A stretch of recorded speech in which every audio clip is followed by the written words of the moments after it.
সূরা আল মুমিনুনের প্রথমেই আল্লাহ বলছেন যে মুমিনরা চূড়ান্ত সফলতা লাভ করেছে যে সমস্ত মুমিনদের মাঝে কিছু গুণ কিছু বৈশিষ্ট্য থাকবে।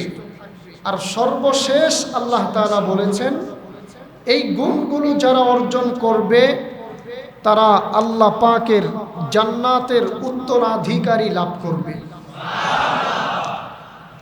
প্রথম কথা হলো যে আল্লাহ তাআলা যেই গুণগুলোর কথা উল্লেখ করেছেন এই গুণগুলো আমাদের মধ্যে অর্জন করতে হবে। এই গুণগুলো যদি আমরা অর্জন করতে পারি, আল্লাহ তাআলা কোরআনে কারিমে লিখে দিচ্ছেন যে আমি তোমাদেরকে জান্নাতের উত্তরাধিকারী দিয়ে দিলাম, চিরস্থায়ী উত্তরাধিকারী।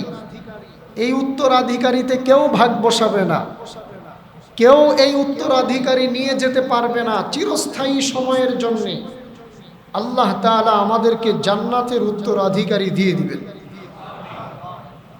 আল্লাহ বলছেন কদ আফলাহাল মুমিনুন, মুমিনরা সফলতা অর্জন করেছে।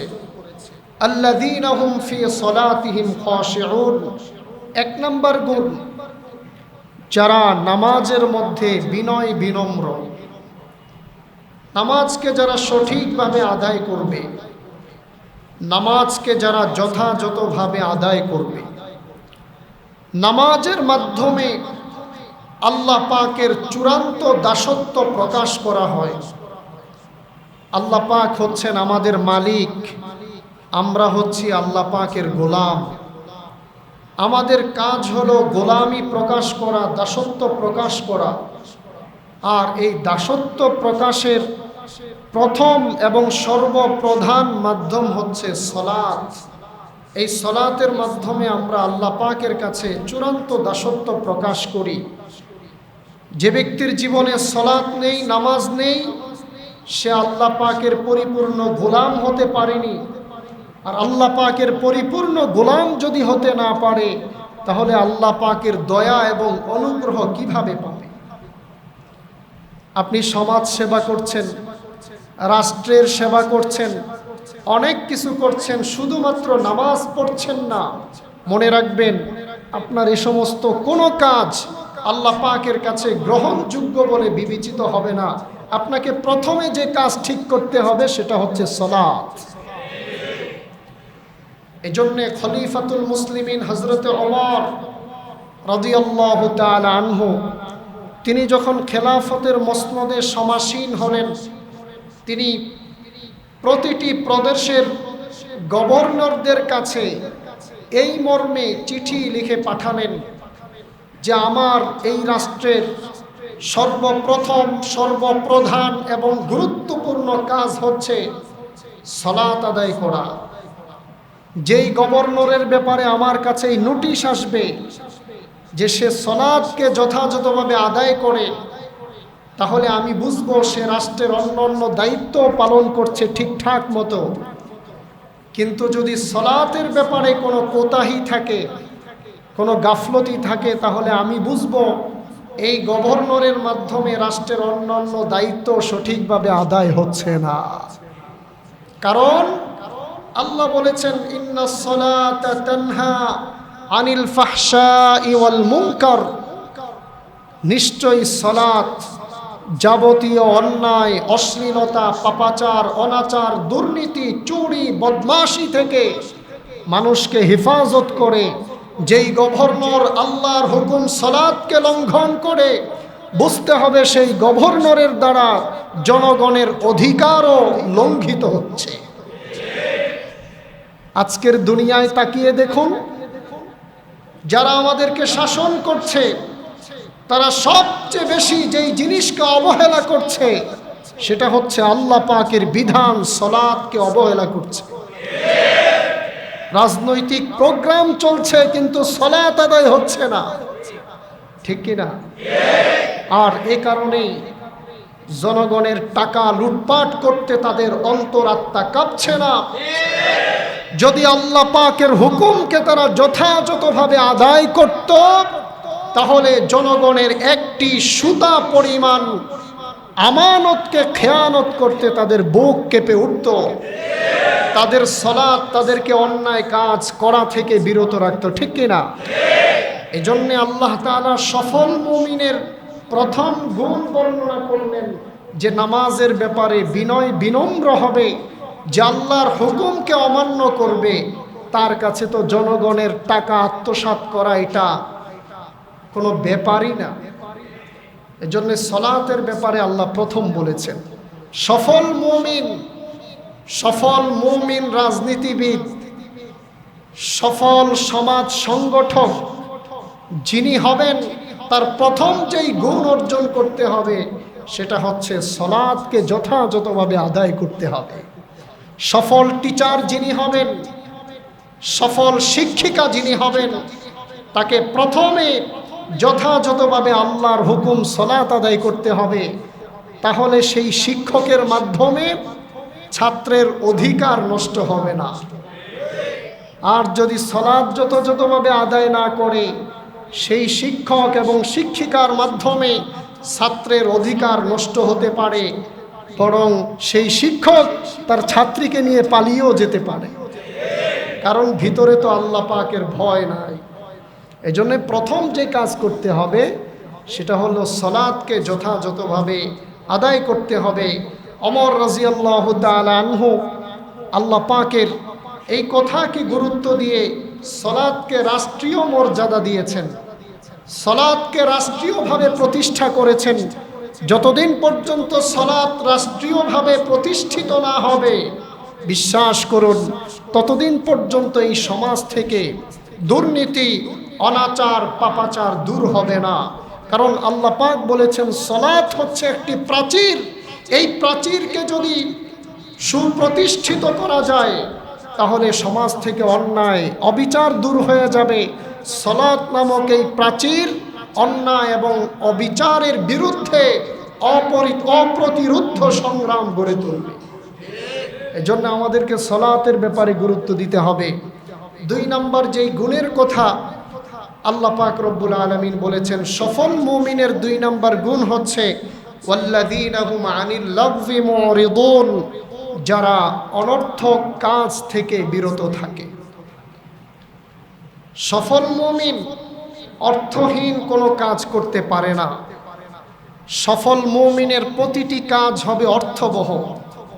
বুখারীর বর্ণনায় এসেছে, হুসনু ইসলামিল মারই তরকুহু মা লা ইয়ানিহি, একজন প্রকৃত মুসলমানের সৌন্দর্য হলো অনর্থক যত কাজ আছে সব কাজ সে ছেড়ে দিবে। এবার আপনারা চিন্তা করে বের করুন অনর্থক কি কাজ আমরা করি, কি অনর্থক কাজ আমরা করি। আপনাদেরকে জিজ্ঞেস করি, আপনারা জবাব দিবেন। বিবাহের অনুষ্ঠানে গান বাদ্য বাজানো এটা কি অর্থবোধক কাজ না অর্থহীন কাজ? মুসলমানের অনুষ্ঠানে গায়ে হলুদ দেওয়া এটা অর্থবোধক কাজ না অর্থহীন কাজ? আবার শুনেছি বিয়ের অনুষ্ঠানে নাকি মদের পার্টিও হয়, আপনাদের এই এলাকায় হয়, মদের অনুষ্ঠান হয়, এটা অর্থবোধক না অর্থহীন? জোরে বলেন, আরো জোরে। অর্থহীন কাজ। ভালোবাসা দিবসের নামে কোটি কোটি টাকার ফুল কিনে অপচয় করা এটা অর্থবোধক কাজ না অর্থহীন কাজ? একজন সফল মুমিন যাবতীয় অর্থহীন কাজ থেকে বেঁচে থাকবে, তবেই সে সফল মুমিন হতে পারবে। মুমিন প্রতিটি কাজের আগে চিন্তা করবে, আমার এই কাজের মাধ্যমে দুনিয়ার কি ফায়দা হবে, আখিরাতের কি ফায়দা হবে। আজকের এই সমাজ অর্থহীন কাজের মধ্যে এমন নিমজ্জিত, অর্থবোধক কাজ করার তাদের কোনো ফুরসত নাই, কোনো সুযোগ নাই। অর্থহীন অপচয়মূলক কাজগুলোই যেন আজকে কাজে পরিণত হয়েছে, আর কাজের কাজ কোনোটাই হচ্ছে না। বিবাহ অনুষ্ঠানগুলো সুন্নত তরিকায় হচ্ছে না, যে কাজ নবীজি করতে বলেছেন সেটা হচ্ছে না, বরং অনর্থক কাজের বেড়াজালে আমাদের বিবাহ অনুষ্ঠানগুলো একেবারে এমনভাবে নিমজ্জিত হয়েছে যার কারণে বিবাহের মধ্যে কোনো বরকত নাই।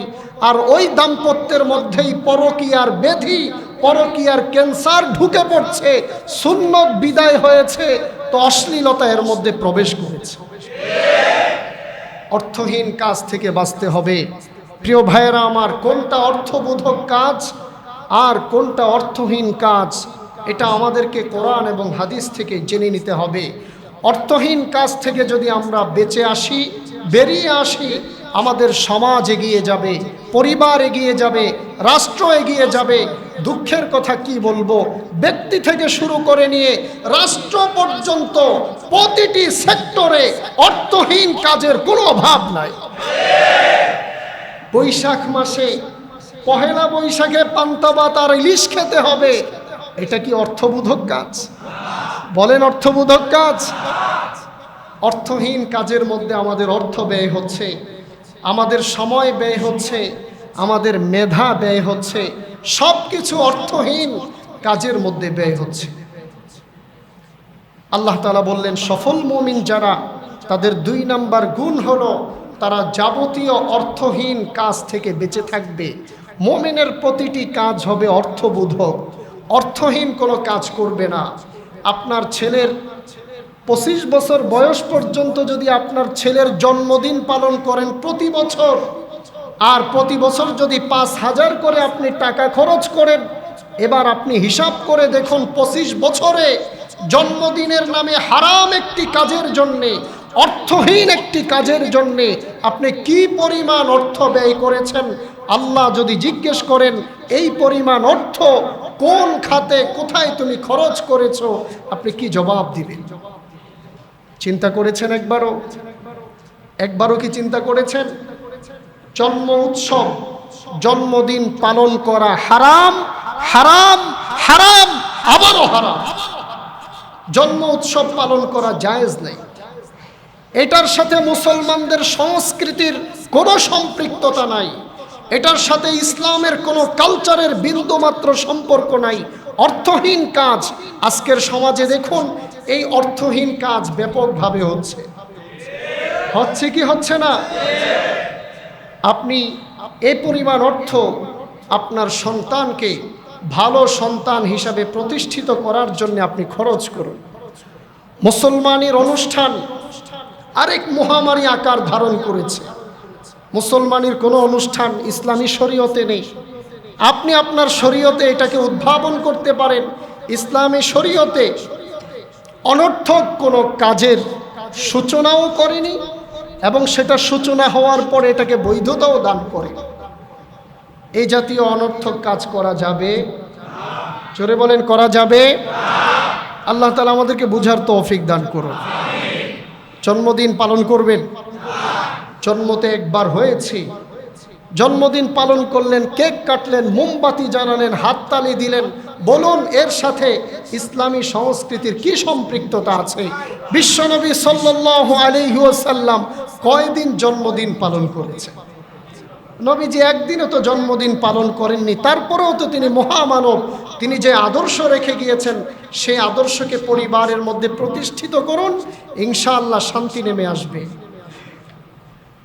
মুমিন ব্যক্তির 3 নম্বর বৈশিষ্ট্য, ওয়াল্লাযীনা হুম লিযাকাতি ফাইলুন। সফল মুমিন যারা, তারা তাদের অর্থের যাকাত পরিশোধ করে, যাকাত আদায় করে। যে পরিমাণ যাকাত আসে যাকাতকে আদায় করে দেয়, যাকাতকে জরিমানা মনে করে না। এটা সফল মুমিনের একটা বৈশিষ্ট্য। সফল মুমিন হতে হলে যাকাত আদায় করতে হবে। সামনে রমজান আসছে, হিসাব করে যাকাত আদায় করে দিব। ওয়াফি আমওয়ালিহিম হাক্কুল লিসসাইলি ওয়াল মাহরুম। ধনীদের অর্থের মধ্যে অভাবী এবং বঞ্চিত মানুষের অধিকার রেখে দিয়েছেন কে? আল্লাহ তাআলা। এই হক আমরা আদায় করে দিব। সফল মুমিনের 4 নম্বর বৈশিষ্ট্য হচ্ছে ওয়াল্লাযীনা হুম লিফুরুজিহিম হাফিজুন। সফল মুমিনরা তাদের লজ্জাস্থানের হেফাজত করে। সফল মুমিনরা তাদের লজ্জাস্থানের হেফাজত করে। আল্লাহ তাআলা প্রত্যেককেই লজ্জাস্থান দিয়েছেন। প্রত্যেককে আল্লাহ তাআলা এই চাহিদা, এই প্রয়োজন দিয়েছেন কে? আল্লাহ পাক রব্বুল আলামিন। আল্লাহ পাক রব্বুল আলামিন প্রত্যেকটা মানুষকে যৌবনের এই তাড়না শক্তি দিয়েছেন, আর এই শক্তিকে প্রয়োগ করার জন্যে আল্লাহ পাক রব্বুল আলামিন দুটি ক্ষেত্র দিয়েছেন। কয়টি ক্ষেত্র?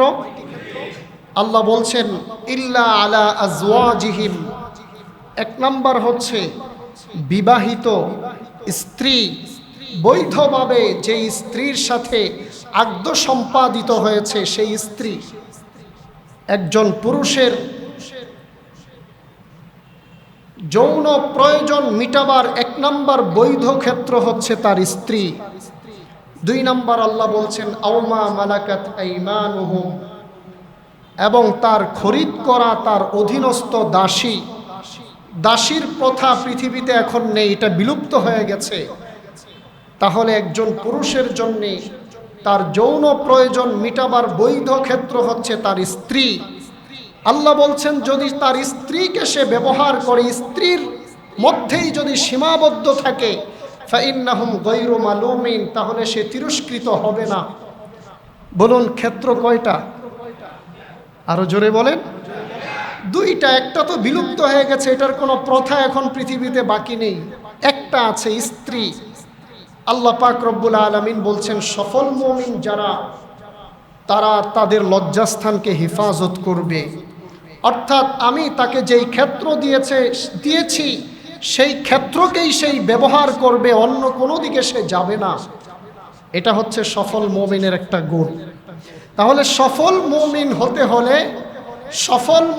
হতে হলে আল্লাহ পাকের সীমানার মধ্যে থাকতে হবে, ডানে বামে মুখ দেয়া যাবে না। সফল মুমিন হতে হলে এই কোয়ালিটিটাও আমাদেরকে অর্জন করতে হবে। কিয়ামতের দিনে মিজানের পাল্লায় সবচেয়ে বেশি ভারী হবে যেই জিনিস, সেটি হচ্ছে মানুষের সৎ চরিত্র, মানুষের উত্তম চরিত্র। চরিত্রবান নারী এবং পুরুষের চরিত্র, এটা আল্লাহ পাকের কাছে অনেক দামি। এজন্য আল্লাহ পাক রব্বুল আলামিন চরিত্রবান যুবক এবং যুবতীদেরকে আরশের ছায়ার নিচে আল্লাহ তাআলা জায়গা করে দিলেন। শাবুন নাশাআ ফি ইবাদাতিল্লাহ, যেই যুবক এবং যুবতী আল্লাহ পাকের হুকুম মেনেছে, আল্লাহর সীমানার মধ্যে সীমাবদ্ধ ছিল, চরিত্র হনন করেনি, চরিত্র নষ্ট করেনি, তারা আল্লাহর আরশের ছায়ার নিচে জায়গা পেয়ে যাবে। চরিত্র রক্ষা করতে হবে আমাদেরকে। একজন মানুষের জীবনের সবচেয়ে দামি সম্পদ, উত্তম রিজিক হচ্ছে তার চরিত্র। রিজিক মানে শুধু ভাত ডাল নয়, টাকা পয়সা নয়। রিজিকের অনেক অর্থ আছে, তার মধ্যে এটাও একটা, যাকে আল্লাহ তাআলা সৎ চরিত্র, উত্তম চরিত্র, সুন্দর চরিত্র দিয়েছেন, আল্লাহ তাআলা যেন তাকে উত্তম রিজিক দান করেছেন। আমাদেরকে অশ্লীলতা থেকে বেঁচে আসতে হবে। বিশ্বনবী বলেছেন, যে ব্যক্তি আমাকে দুটি বিষয়ের জিম্মাদারি দিবে, যে দুটি বিষয়ের দায়িত্ব নিবে, আমিও তার জন্য একটি বিষয়ের দায়িত্ব নিব। যে ব্যক্তি তার জবানের হেফাজত করবে এবং তার লজ্জাস্থানের হেফাজত করবে। মাইয়াজমান লি মা বাইনা লিহইয়াইহি ওয়া মা বাইনা রিজলাইহি আজমান লাহুল জান্নাহ। যে ব্যক্তি জবানের হেফাজত করবে আর লজ্জাস্থানের হেফাজত করবে, নবীজি বলেন আজমান লাহুল জান্নাহ, আমি নবী তার জন্য জান্নাতের জিম্মাদারি নিব। নবীজি দায়িত্ব নিয়েছেন জান্নাত দেওয়ার। উত্তম চরিত্রের দাম আছে না নাই? চরিত্র রক্ষা করতে হবে। যুবক ভাইয়েরা, যুবতী বোনেরা, বিবাহিত পুরুষ ভাইয়েরা, বিবাহিত নারীরা, সবাইকে বলছি আমাদের চরিত্রকে রক্ষা করতে হবে। আমাদের এই চরিত্র, আমাদের এই যৌবন দিয়েছেন কে? এই চরিত্র আমাদেরকে রক্ষা করতে হবে, এর হেফাজতের দায়িত্ব নিতে হবে আমাদেরকে।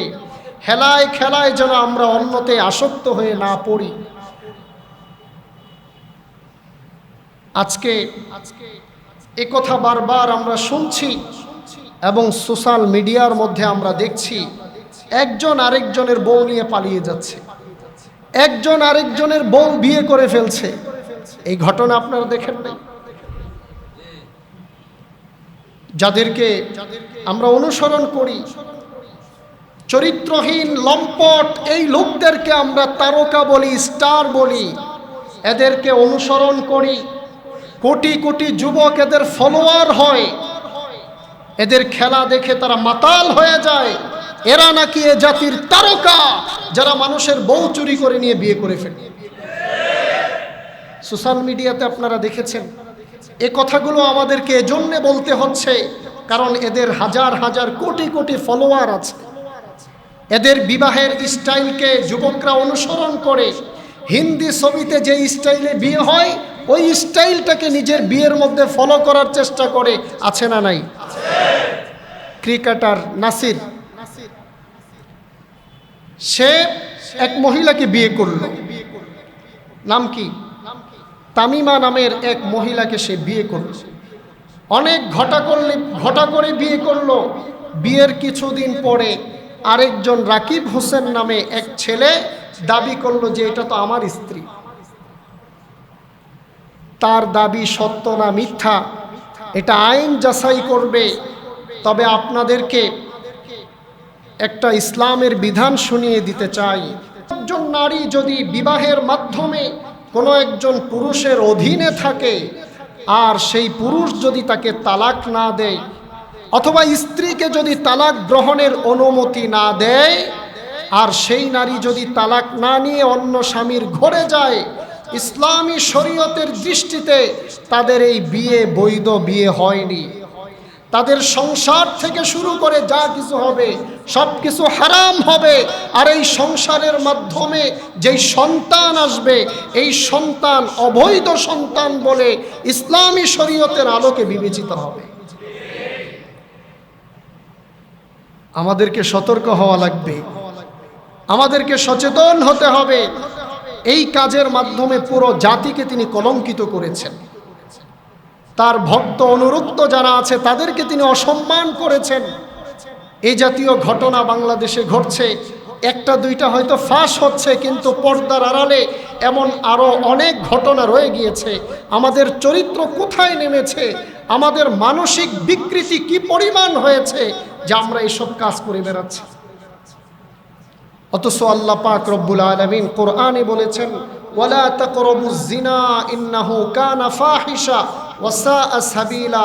তোমরা জিনার কাছেও যেও না, তোমরা ব্যভিচারের নিকটবর্তী হয়ো না, কারণ এটা অশ্লীল কাজ এবং মন্দ পথ। ব্যভিচার তো দূরের কথা, আল্লাহ ব্যভিচারের কাছেও যেতে নিষেধ করেছেন। ব্যভিচারের কাছেও যেতে নিষেধ করেছেন। আল্লাহ পাক রব্বুল আলামিন আমাদেরকে হেফাজত করুন। বিশ্বনবী সাল্লাল্লাহু আলাইহি ওয়াসাল্লাম মেরাজের রাতে জিব্রাইল এবং মিকাইলের সাথে সফর করছিলেন। বাইতুল মুকাদ্দাস পর্যন্ত পৌঁছতে গিয়ে আল্লাহর নবীকে আল্লাহ পাক রব্বুল আলামিন অনেক শাস্তির চিত্র দেখিয়েছেন। জাহান্নামের অনেক শাস্তির চিত্র নবীজিকে আল্লাহ তাআলা সচক্ষে দেখিয়েছেন। আল্লাহর নবী সাল্লাল্লাহু আলাইহি ওয়াসাল্লাম কিছু দূর যাওয়ার পরে দেখলেন যে কিছু লোক বসে বসে গোশত খাচ্ছে। যারা পরকীয়ায় লিপ্ত,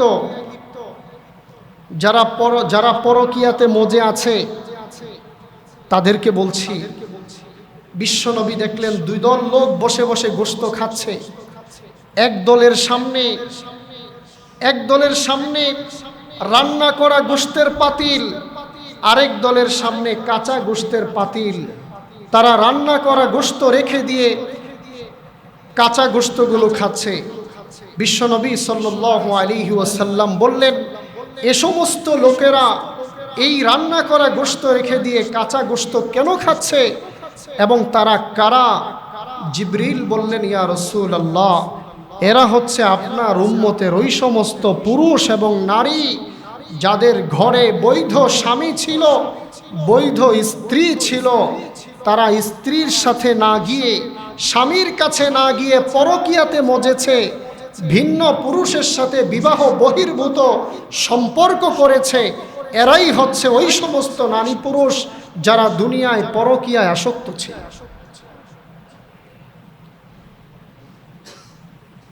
অভাব নাই। মোবাইলের মাধ্যমে পরকীয়া হচ্ছে। হাদিসের মধ্যে নবীজি বলেছেন, জিনা শুধুমাত্র কাছে গেলেই হয় না, চোখ দিয়ে যদি দেখা হয় এটা হচ্ছে চোখের জিনা, কান দিয়ে যদি কেউ শোনে প্রেমালাপ সেটা কানের গুনাহ, কেউ যদি অন্তর দিয়ে কল্পনা করে সেটা অন্তরের গুনাহ, হাত দিয়ে যদি কেউ টাচ করে এটা হাতের গুনাহ, পা দিয়ে যদি হেঁটে যায় এটা পায়ের জিনা। আল্লাহ পাক রব্বুল আলামিন তাকে এই জিনার শাস্তি কিয়ামতের ময়দানে দিবেন। প্রিয় ভাইয়েরা আমার, আমাদেরকে সফল মুমিন হতে হলে আমাদের চরিত্রকে রক্ষা করতে হবে, আমাদের পরিবেশকে বাঁচাতে হবে, আমাদের সমাজকে বাঁচাতে হবে। পরকীয়া আজকে একটি মহামারী আকারে ধারণ করেছে। এটি একটি মানবিক বিপর্যয়, এটা জঘন্য পাপাচার, অনাচার। এই পরকীয়ার মাধ্যমে শুধুমাত্র দুটি মানুষেরই অশান্তি হয় না, বরং পরকীয়ার মাধ্যমে দুটি সংসার ধ্বংস হয়ে যায়। ছেলে সন্তানগুলো মা হারা এবং বাবা হারা হয়। আজকে দেখুন, সেই রাকিব হাসানের 8 বছরের একটা কন্যা সন্তানও কিন্তু রয়েছে, এবং সেই সন্তানকে রেখেই মা আরেকজন পুরুষের সাথে বিবাহ বন্ধনে আবদ্ধ হয়েছে। বিবাহ বন্ধনে আবদ্ধ হওয়া এটা কিন্তু দোষ নয়, এটার একটা প্রক্রিয়া আছে। কোনো নারী যদি কোনো পুরুষের অধীনে থাকতে না চায় তাহলে সে তার স্বামীর কাছ থেকে তালাক নিবে, তালাক নিয়ে তবে ইদ্যত পালন করে তারপরে সে অন্য স্বামীর সংসারে যাবে। কিন্তু আমরা জানি না এই নারী যে এভাবে বিবাহ বন্ধনে আবদ্ধ হলেন, স্বামীর দাবি হচ্ছে আমি তাকে তালাক দেই নাই, তালাক যদি না দেয় তাহলে ইদ্যত পালনেরও তো কোনো বিষয় আসলো না, তাহলে তাদের এই বিয়েটা কি বৈধ হলো? এই বিয়ে বৈধ হবে? এই বিয়েকে অনুসরণ করা যাবে? আমার মুসলমানেরা, কোনো নারী যদি স্বামীর কাছ থেকে চলে যেতে চায় তাহলে তাকে দুটি কাজ করতে হবে। 1 নম্বর হচ্ছে স্বামীর কাছ থেকে তাকে তালাক নিতে হবে। স্বামী তাকে তালাক দেওয়ার পরে 3 মাস তাকে ইদ্যত পালন করতে হবে, এরপরে সে নতুন বিয়ের চিন্তা করতে পারবে। এর আগে যদি সে বিবাহ বন্ধনে আবদ্ধ হয় এই 2 কাজ করা ছাড়া, তাহলে তার বিয়ে সহি বলে ইসলামী শরীয়ত স্বীকৃতি দিবে না। আমাদের সমাজে এই ধরনের ঘটনার অভাব নাই। আমাদেরকে সতর্ক হতে হবে, আমাদেরকে সচেতন হতে হবে। আর এমন কোনো কাজ করা যাবে না যেই কাজের মাধ্যমে পরকীয়ার পথ উন্মুক্ত হতে পারে। নারী, ইসলাম তাকে যেই বিধান দিয়েছে সেগুলো মেনে চলতে হবে, আর পুরুষকে যে সকল বিধান দিয়েছে পুরুষ সেগুলো মেনে চলতে হবে। এই দুটার মধ্যে যদি কমতি হয় তাহলেই পরকীয়ার পথ উন্মুক্ত হবে। ঠিক কিনা জোরে বলেন? আজকের সমাজে বিবাহকে অনেক কঠিন করা হয়েছে, কিন্তু পরকীয়া প্রেমকে অনেক সহজ করে দেওয়া হয়েছে। ছেলে যদি বিয়ের কথা বলে বাবা খেপে যায়, মা খেপে যায়, কিন্তু ছেলে 10টা প্রেম করে এটা জানার পরেও মা কিছু বলে না, বাবা কিছু বলে না। এই টাইপের দাজ্জাল মা বাবা সমাজে আছে না নাই? পুরুষরা আরেকটা কথা শুনুন, নবীজি বলেছেন যারা দায়ুস তারা জান্নাতের ঘ্রাণও পাবে না। দায়ুস হচ্ছে তারা যে সমস্ত পুরুষের অধীনে নারীরা অন্যায় অশ্লীল কাজ, শরীয়ত বিরোধী কাজ করে, পুরুষ শুধুমাত্র দর্শকের ভূমিকা পালন করে অথবা সহযোগী হয়। আল্লাহর নবী বলেছেন এরা দায়ুস। আর দায়ুস কিয়ামতের দিনে জান্নাতে যাবে তো দূরের কথা, জান্নাতের ঘ্রাণও পাবে না। যে সমস্ত পুরুষরা নারীদেরকে পর্দায় রাখে না, যে সমস্ত পুরুষরা মেয়েদেরকে পর্দায় রাখে না, যে সমস্ত পুরুষরা পরিবারে শরীয়তকে বাস্তবায়ন করার ব্যাপারে কোনো উদ্যোগ এবং চেষ্টা নাই, এরা হচ্ছে দায়ুস। এরা 500 বছর নামাজ পড়লেও আল্লাহ তাআলার জান্নাতে তারা ঢুকতে পারবে না। এই সমস্ত দায়ুসের অভাব নাই আমাদের সমাজে। হাজি গাজী ইমাম মুসল্লি সব এই রোগে আক্রান্ত, সব দায়ুস। নারীদের ব্যাপারে এদের কোনো ভ্রুক্ষেপ নাই। রমজানে এতেকাফে বসে আর মহিলাকে পাঠিয়ে দেয় মার্কেট করে আনার জন্য। কষ্ট পাচ্ছেন আপনারা? আল্লাহর হস্তে কষ্ট নেবেন না। আল্লাহর নবী এটাই বলেছেন। আর এজন্য আমাদের সমাজে পরকীয়া প্রেম বাড়ছে। পরকীয়ার শাস্তি বড় মারাত্মক। বিশ্বনবী সাল্লাল্লাহু আলাইহি ওয়াসাল্লাম বলেছেন, যারা পরকীয়ায় লিপ্ত আল্লাহ তাআলা তাদেরকে 6টা শাস্তি দিবেন। 6টা। কয়টা? যারা পরকীয়ায় লিপ্ত তাদেরকে 6টা শাস্তি দিবেন, 3টা দুনিয়ায় আর 3টা আখেরাতে। ইমাম বাইহাকি আলাইহির রহমা তার কিতাবের মধ্যে এই কথাটি বলেছেন। যারা পরকীয়ায় লিপ্ত হবে তাদেরকে 6টা শাস্তি দেওয়া হবে, 3টা দুনিয়ায় আর 3টা আখেরাতে। 1 নম্বর শাস্তি, যারা পরকীয়ায় লিপ্ত হবে তাদের চেহারার সৌন্দর্য দূর করে দিবেন। তাদের চেহারায় কোনো সৌন্দর্য থাকবে না, দেখলেই মনে হবে এটা গাঞ্জাখোর। চেহারা দেখলেই বোঝা যাবে এটা পরকীয়ার গুনায় লিপ্ত। 1 নম্বর, চেহারার উজ্জ্বলতা নষ্ট হয়ে যাবে। 2 নম্বর, আয়ু কমে যাবে, অকালে মৃত্যু হবে, আয়ু কমে যাবে।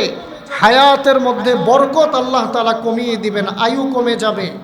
3 নম্বর শাস্তি, দারিদ্রতা স্থায়ীভাবে পেয়ে বসবে, তার দারিদ্রতা পিছন থেকে যাবে না। তার জীবন কেটে গেলেও তার পরবর্তী প্রজন্ম না খেয়ে মারা যাবে। তাহলে পরকীয়ার দুনিয়ার কয়টা শাস্তি? জোরে বলেন কয়টা? আঙ্গুল উঁচু করে বলুন কয়টা শাস্তি? 1 নম্বর, চেহারার উজ্জ্বলতা নষ্ট হয়ে যাবে। 2 নম্বর, আয়ু কমে যাবে। 3 নম্বর, দারিদ্রতা স্থায়ী হবে। আর 3টা শাস্তি আল্লাহ পাক রব্বুল আলামিন কিয়ামতের দিনে দিবেন। তার মানে যারা পরকীয়া করবে তারা শুধুমাত্র দুনিয়ায় শাস্তি পাবে না, আখেরাতেও তাদের জন্য শাস্তি আছে। আখেরাতের 3 শাস্তির 1 শাস্তি হলো আল্লাহ পাকের অসন্তুষ্টি। আল্লাহ তাদের প্রতি অসন্তুষ্ট হয়ে তাদের দিকে তাকাবেন না। পরকীয়া যারা করবে তাদের চেহারার দিকে কে তাকাবেন না? আল্লাহ। 2 নম্বর, তার হিসাব কঠিন হবে। বিশ্বনবী বলেছেন, মান হুসিবা উকিবা। আল্লাহ যার শুধুমাত্র হিসাব চাইবেন তারই অবস্থা খারাপ হয়ে যাবে। যার হিসাব চাওয়া হবে তাকেই শাস্তি দেওয়া হবে। আর এখানে বলা হচ্ছে তার হিসাবটা কঠিন হবে। অথচ নবীজি সব সময় আল্লাহ তাআলার কাছে হিসাবের সহজতার জন্য দোয়া করেছেন, আল্লাহ তুমি আমার হিসাবটাকে সহজ করে দাও। তাদের হিসাবকে আল্লাহ কঠিন করে দিবেন।